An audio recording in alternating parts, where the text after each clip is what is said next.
میں کراچی میں جاتا ہوں کبھی کبھار، وہاں ایک صاحب ہیں، محبت سے بلاتے ہیں، بہت زیادہ بلانے والے ہیں، ان کے ہاں چلا جاتا ہوں۔ میں نے دیکھا تو ان کا بھائی جو ہے ایسے چل رہا تھا تو ہاتھ میں تسبیح تھی، بات تھوڑی کرتا تھا، تسبیح زیادہ پڑھتا تھا۔ اس کا دبئی میں بہت بڑا کاروبار، جسے کہنا چاہیے بہت بڑا کاروبار دبئی میں۔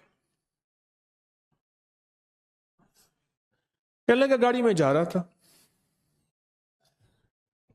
کچھ لوگ آئے، گاڑی کا دروازہ کھولا، بیٹھے، مجھے لے گئے۔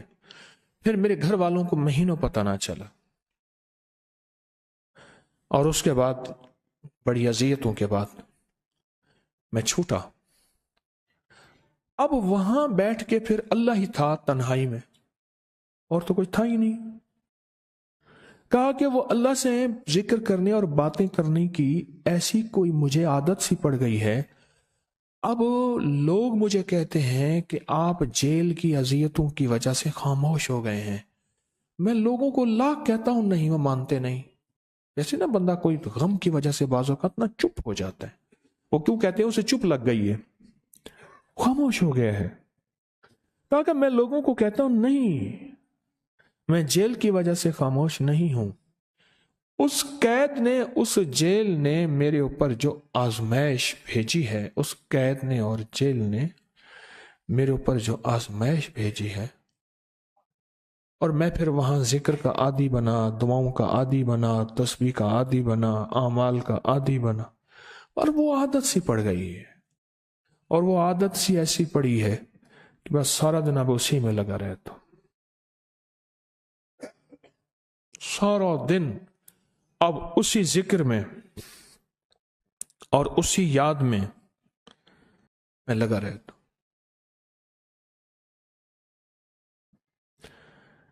کہیں ایسا نہ ہو ہم بھی اگر ذکر سے غافل ہوئے، تسبیح سے غافل ہوئے، کوئی خدا نہ خاصہ ایسی آزمائش آ جائے، اور پھر ہم ذکر اور تسبیح اور اعمال کے عادی بن جائیں، اللہ سے عافیت مانگے۔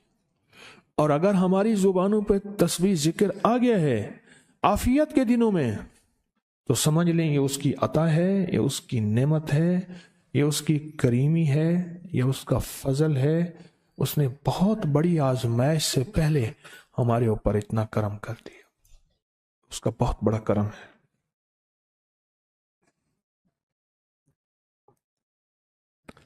اس لیے اللہ جل شانہ کے حبیب کملی والے نے آزمائشوں سے پناہ مانگی ہے۔ اللہم انی اعوذ بک من جہد البلا، آزمائش، کوئی بلا آ جائے، ودرک شقا، شقاوت میں میرا نام آئے، بدبختی میں، یہ بھی آزمائش ہے۔ وسوء القضاء، میرے لیے ایسے فیصلے ہونا شروع ہو جائیں جو مجھے برباد کر دیں، ایک کے بعد دوسرا میرے حق میں فیصلہ، میرے خلاف فیصلے سارے۔ وشماتت الاعداء، اور ایسا وقت میرے آزمائش نہ آئے کہ دشمن تالیاں بجائے، دشمن ہنسے اور میرا مذاق اڑائے۔ اس لیے میرے آقا نے، میرے حضور نے آزمائشوں سے پناہ مانگی ہے، عافیت مانگی ہے۔ اللہم انی اعوذ بک من زوال نعمتک، اللہ نعمت دی پھر اس کا زوال آ گیا، وتحول عافیت، عافیت دی اور تو نے چھین لی۔ اللہم انی اعوذ بک من زوال نعمتک وتحول عافیتک وفجاءت نقمتک وجمیع سخطک، اے اللہ کو میرے اوپر ایسے حملے ہوں اور سختیاں میرے اوپر شروع ہوں، مولا میں اس سے پناہ مانگتا ہوں۔ میں مانگتا کیا ہوں؟ ربنا آتنا فی الدنیا حسنۃ، اس سے دنیا کا بہترین پیکج مانگتا ہوں، وفی الآخرۃ حسنۃ، تو سے آخرت کا بہترین پیکج، شاندار، لاجواب، بہترین۔ ہاں، آزمائشیں، مصیبتیں، تکلیفیں، حوادث، حادثات، ناکامیاں، بیماریاں، پریشانیاں، میں نہیں مانگتا مولا۔ اللہم انی اعوذ بک من الہم والحزن، ہم کہتے ہیں ٹینشن کو، انزائٹی کو، اسٹریس کو، ڈپریشن کو، اندر غم ہے باہر پتہ ہی نہیں، اس کو ہم کہتے ہیں۔ اور حزن کہتے ہیں جس پہ ہائے ہائے ہو، اے اللہ میں تجھ سے اندر کا دکھ جو مجھے دیمک کی طرح کھائے اور باہر کا دکھ جو مجھے تڑپائے، اندر کا دکھ کھائے اور باہر کا دکھ تڑپائے، اے اللہ میں اس سے پناہ مانگتا ہوں۔ ہم والحزن، عجز والکسل، ایسا کہ میں عاجز ہو جاؤں یا میرے پر سستی غالب ہو جائے۔ کتنے لوگ ایسے ہیں ان کے اوپر سستی غالب ہے، بہت بڑی مصیبت ہے زندگی کی۔ میرے آقا کملی والے نے اس سے پناہ مانگی، اللہ کے حبیب میرے آقا نے آزمائشوں سے پناہ مانگی۔ اللہم انی اعوذ بک من الفقر والکفر، اے میرا مولا مجھے کفر سے اور فقر سے بچا۔ فقر ایسا، غربت ایسی آئے کہ میرے ذہن میں ہر وقت لوگوں کی جیبوں پہ نظر ہو، ہر وقت لوگوں کی جیبوں پہ نظر ہو۔ یہ دو وقت میں ہوتا ہے، ذہن نشین رکھیے گا۔ اس فقیر کا تجربہ ہے، ایک جب طمع بڑھ جاتا ہے، لالچ بڑھ جاتی ہے، اس وقت لوگوں کی جیبوں پہ نظر ہوتی ہے۔ جب فقر بڑھ جاتا ہے، غربت اور تنگ دستی اور فقیری بڑھ جاتی ہے، پھر لوگوں کی جیبوں پہ نظر اس کی ہوتی ہے اور اللہ کے خزانوں پہ نظر نہیں ہوتی یا کم ہوتی۔ اے میرا مولا مجھے فقر سے بچا اور کفر سے بچا، کہ ایسا وقت نہ آئے میں اپنا دین بیچ بیٹھوں، اپنا ایمان بیچ بیٹھوں۔ ہمارے ایک مخلص تھے عبد الوحید سلیمانی صاحب رحمۃ اللہ علیہ، کہنے لگے انارکلی میں میرا ایک دوست تھا، تو میں اس دوست کے ساتھ زندگی گزری، پنجاب یونیورسٹی میں اکٹھے پڑھتے تھے۔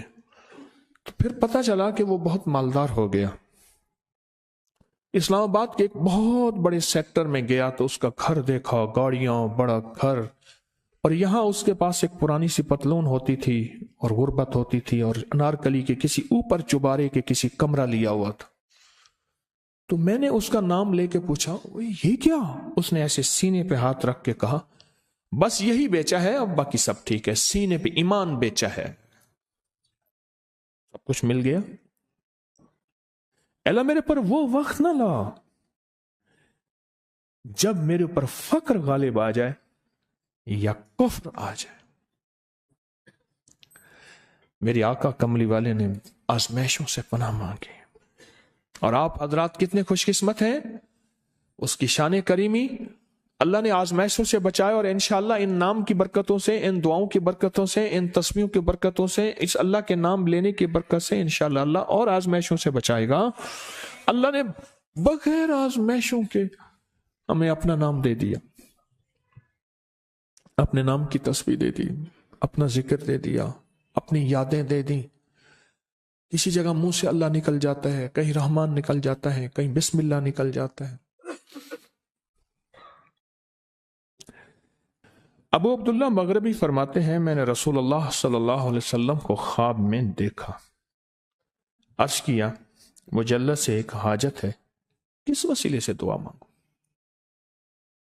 عرض کیا مجھے اللہ سے ایک حاجت ہے، کس وسیلے سے دعا مانگوں؟ کوئی عمل بتا دیں، کوئی وسیلہ بتا دیں آقا۔ میں نے حضور سے خواب میں سوال کیا تو آپ نے ارشاد فرمایا جس کو بھی اللہ سے کوئی حاجت ہو اسے چاہیے وہ سجدے کرے، یعنی 2 رکعت ادا کرے اور سجدے کی ہر رکعت میں 40 مرتبہ آیت کریمہ پڑھے، جو میں عمل میں بتایا کرتا ہوں، لا الہ الا انت سبحانک انی کنت من الظالمین۔ جب بھی کوئی مشکل ہو، الجھن ہو، پریشانی ہو، کوئی تکلیف ہو، کوئی مسئلہ ہو، تو میرے حضور نے فرمایا کہ تو ایسا کر، تو ایسا کر، تو کیا کر، تو نفل پڑھ، ہر رکعت میں سبحان ربی الاعلیٰ کے بعد 40 مرتبہ آیت کریمہ پڑھ، اور پڑھ ایسے ڈوب ڈوب کے، مانگ مانگ کے، گڑ گڑا کے، بھیکاری محتاج سائل اور منگتا بن کے پڑھ۔ اور حدیث میں آیا کہ کوئی مصیبت زدہ اس کو نہیں پڑتا جس کی مصیبت دور نہیں ہوتی۔ آیت کریمہ کو فرمایا کوئی مصیبت زدہ اگر پڑھ لے اس کی مصیبت دور ہوتی ہے۔ اور ایک اور حدیث میں ہے کہ کبھی ایسا نہیں ہوا کہ کسی مسلمان آدمی نے کسی چیز کے لیے اسے پڑھا ہو اور اس کی دعا قبول نہ ہوئی ہو، اور اس کو ترمذی اور نسائی نے روایت کیا ہے۔ میرے آقا فرماتے ہیں کہ میں جب شب معراج میں میرا ایک شخص پر گزر ہوا جو نور عرش میں چھپا ہوا تھا، عرش کے نور میں اتنا ڈوبا ہوا تھا، خود چھپا ہوا تھا عرش کے نور میں۔ میں نے پوچھا یہ کون ہے؟ یا کوئی فرشتہ ہے؟ فرمایا نہیں۔ میں نے کہا تو پھر یہ کون ہے؟ فرمایا ایک انسان ہے، جب دنیا میں تھا تو یاد خدا اسے اس کی زبان پر تر و تازہ رہتی تھی، اس کا دل مسجد میں لگا رہتا تھا۔ آج اللہ کے حضور یہ نور عرش کے نور میں اتنا ڈوبا ہے کہ خود چھپ گیا۔ دو چیزوں کی وجہ سے، ایک، اس کی زبان ہر وقت اللہ کی یاد سے تر و تازہ رہتی تھی۔ جو دم غافل سو دم کافر، میں نے مرشد سبق پڑھایا ہو۔ حضور کہتے ہیں میں مرشد کے پاس گیا، میں نے کہا حضرت کو نصیحت فرما دیں۔ فرمایا میری نصیحت یہی ہے جس دم غافل ہوگا سمجھ لے وہ دم تیرا کافر ہے۔ اور کافر کے معنی اصل ہیں انکار کے، وہ تیرا دم اللہ کے ساتھ جڑا ہوا نہیں ہے۔ اور میں ذکر کرنے والوں کی مثال زندہ کی ہے اور ذکر نہ کرنے والوں کی مثال مردہ کی ہے۔ حضرت خالد بن ولید نے فرمایا ایک طرف ہزاروں تھے اور فرمایا مجھے چند دے دیں، تو پوچھا آپ کو چند کیوں دیں؟ کہا وہ سارے مردہ ہیں، وہ کلمہ پڑھنے والے نہیں تھے، وہ سارے مردہ ہیں، مجھے چند کلمہ پڑھنے والے دے دیں، یہ سارے زندہ ہیں اور یہ غالب آئیں گے۔ اور یہی ہوا، اور یہ کلمہ پڑھنے والے غالب آ گئے۔ آپ نے فرمایا کہ غافلوں کے درمیان اللہ کی یاد میں لگا رہنے والا ایسا ہے جیسے خشک درختوں کے درمیان سبز درخت ہو، اور جو غافلوں کی جماعت میں جو خدا کی یاد میں لگا رہتا ہے اللہ ہی اس کو جنت میں ٹھکانہ دکھائے گا۔